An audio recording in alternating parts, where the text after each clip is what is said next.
preferred movies. And while some people try to ruin that for me, sons of bitches, I guess this is a lot better than reviewing or going over Killer Shrews, I guess you could say. Let's just get to the heart of it.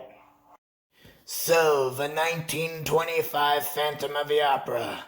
Before the Broadway shows, before the musical films, before the one-sided masks and acid-burnt faces, there was the original Lon Chaney film adaptation. Filmed under American production company Universal Studios. Yes, that Universal Studios. Phantom of the Opera was a film adaptation of a novel of the same name, released on November 25th, 1925.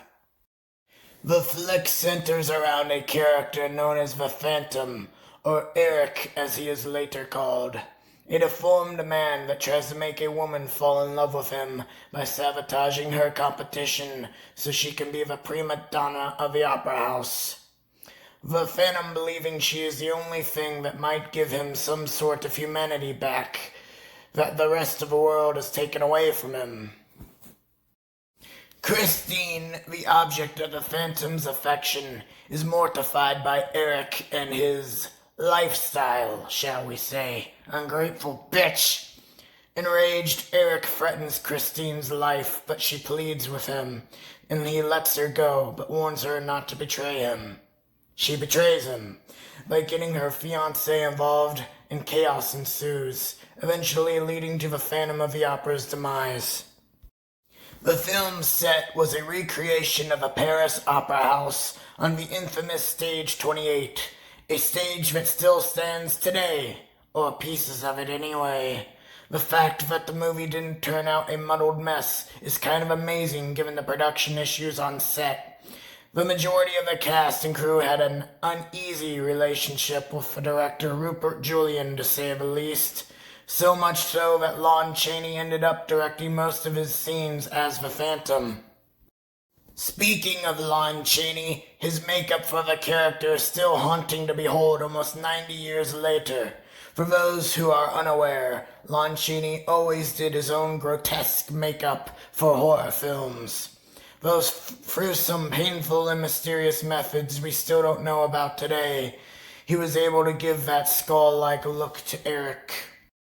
All in all, Phantom of the Opera turned out to be a huge success for Universal, making $2 million at the box office. For the time it came out, that's damn good.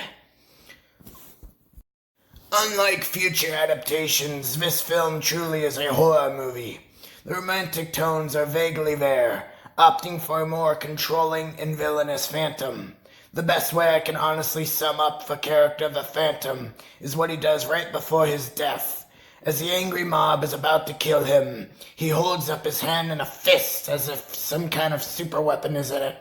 The mob stumbles back in uneasiness. Then Eric uncurls his fingers to reveal nothing and laughs as the mob begins their assault on them, showing how much power he had in his reputation as the Phantom of the Opera.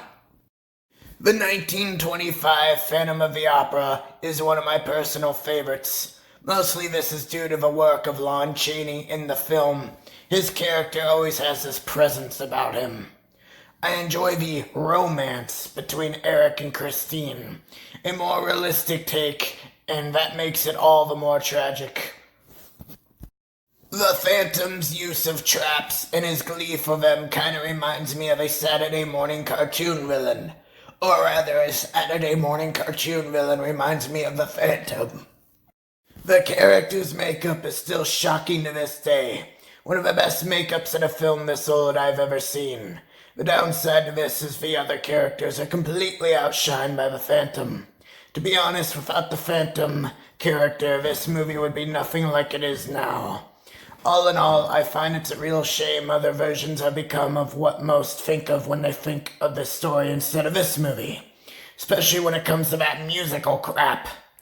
It's a film I think everyone should see. Maybe I'm just biased because it speaks to me on a personal level. I hope I finally made my boss happy. Maybe I can finally do what I want on this friggin' channel. In fact, I'll call him and make sure.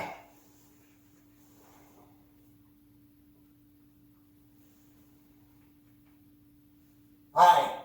Yeah. Oh, you saw the other video. Well, don't spite. Oh. Well, you made us like this. You know. Ugh. Fine. Why can't you just let me have one thing? Just this one thing.